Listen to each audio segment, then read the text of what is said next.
అండి, నా పేరు బ్యూలా. తను మా ఫాదర్. తన పేరు Joseph. Is around 65 years old. So October నుండి మా ఫాదర్ చాలా సిక్గా ఉన్నారు. సింటమ్స్ ఏం లేదు, కాకపోతే జాండీస్తో చాలా సఫర్ అవుతున్నారు. So we took him to the hospital. So అక్కడికి తీసుకెళ్ళిన తర్వాత వాళ్ళు అన్నారు it's a very serious case, admit చేయాలి. స్కాన్స్ అవన్నీ చేశారు. చేసిన తర్వాత స్టంటింగ్ చేశారు. స్టంట్ చేసిన తర్వాత తను చాలా సిక్ అయిపోయారు. ముందు చాలా హెల్దీగా ఉండేవారు, జాండీస్ ఉన్నప్పటికీ కూడా చాలా హెల్దీగా ఉండే. స్టంట్ చేసిన తర్వాత చాలా పెయిన్ వస్తుంది అని అన్నారు. ఇమీడియట్గా వాళ్ళు ఏం చెప్పారంటే ఐసీయూకి షిఫ్ట్ చేసేసారు. షిఫ్ట్ చేసిన తర్వాత మేము ఏం అడిగినా ఏం రెస్పాండ్ అవ్వట్లేదు. సో ఏంటి పరిస్థితి ఏంటి అని యాక్చువల్గా ఎవరైతే ట్రీట్ చేస్తున్నారో ఆ సార్ని అడిగితే సార్ అన్నారు ఇంకా నో హోప్స్ అమ్మ, ఒక 1 or 2 hours ఏమో బతుకుతారు, ఇంకా మీరు మీ వాళ్ళని పిలుచుకోండి, బీ రెడీ ఫర్ ఎవ్రీథింగ్ అన్నట్టు చెప్పారు. సో ఇంకా మేము ఆ టెన్షన్లో అట్లనే ఉండే. సో 24 hours గడిచిపోయింది. దాని తర్వాత అడిగితే కూడా సేమ్ సిచ్యువేషన్ ఉంది, you be prepared for everything అన్నట్టే చెప్తున్నారు ప్రతిసారి. సో మీన్ వైల్ మా హస్బెండ్కి తెలిసిన సార్ ఉన్నారు, సార్ దత్తారాం సార్. సో సార్కి రిపోర్ట్స్ అన్నీ కూడా ఫార్వర్డ్ చేశారు. సార్ అన్నారు ఇమీడియట్గా నా దగ్గరికి షిఫ్ట్ చేయండి అన్నట్టు చెప్పారు. సో సార్ని కన్సల్ట్ అయిన తర్వాత ఆల్మోస్ట్ పాత హాస్పిటల్లో ఒక 1 month ఏమో ఉండే. సెప్టెంబర్ లాస్ట్ మంత్లో అడ్మిట్ అయ్యాము. హోల్ అక్టోబర్ మొత్తం కూడా అదే హాస్పిటల్లో ఉన్నాము. From the month of November 1st weekలో Dattaram సార్ని కన్సల్ట్ అయ్యాము. సార్ దగ్గరికి వెళ్ళిన తర్వాత సార్ అడ్మిట్ చేయించారు హాస్పిటల్లో, మల్టిపుల్ సర్జరీస్. సో సార్ మాకు యాక్చువల్ ప్రాబ్లం ఏంటి అనేది క్లియర్గా ఎక్స్ప్లెయిన్ చేశారు. సార్ దగ్గర అడ్మిట్ చేసిన తర్వాత we can see the difference.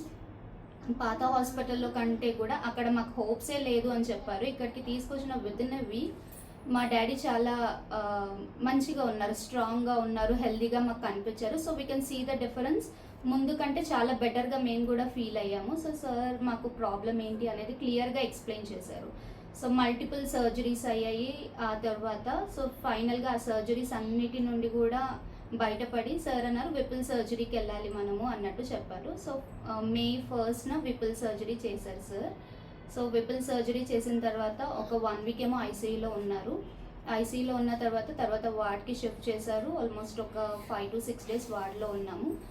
వార్డ్లో ఉన్న తర్వాత కూడా వీ కెన్ సీ, అంటే మేము విన్నది ఏంటంటే విపుల్ సర్జరీ చేసిన తర్వాత చాలామంది కోలుకోలేరు, దెర్ ఆర్ నో హోప్స్ అన్నట్టు మాకు చాలామంది తెలిసిన వాళ్ళు చెప్పారు. బట్ మేమైతే సార్నే నమ్ముకున్నాము. సార్ మీద మా కంప్లీట్ హోప్ అండ్ అన్ని సార్ మీదనే మా భరోసా అంతా పెట్టేసి సార్ మీదే వదిలేసాము. సో ఒక 1 week తర్వాత ఇంటికి డిశ్చార్జ్ అయిన తర్వాత అసలు మిగతా వాళ్ళు మాకు చెప్పిన దానికంటే కూడా అన్ని వేరే మాటలు చెప్పి భయపెట్టించారు. కాకపోతే ఈ సర్జరీ తర్వాత చాలా అంటే చాలా మంచిగా అయ్యారు. ఎటువంటి కాంప్లికేషన్స్ లేకుండా ఇప్పుడు చాలా మంచిగా ఉన్నారు. దత్తారాం సార్ని మేము కలిసిన తర్వాత ఏంటంటే మేము we didn't get in the previous hospital. Sir ద్వారా ఆయన పైన మేము నమ్మకం ఏదైతే పెట్టామో మా నమ్మకాన్ని నిలబెట్టారు sir. So sir is the best doctor I can say.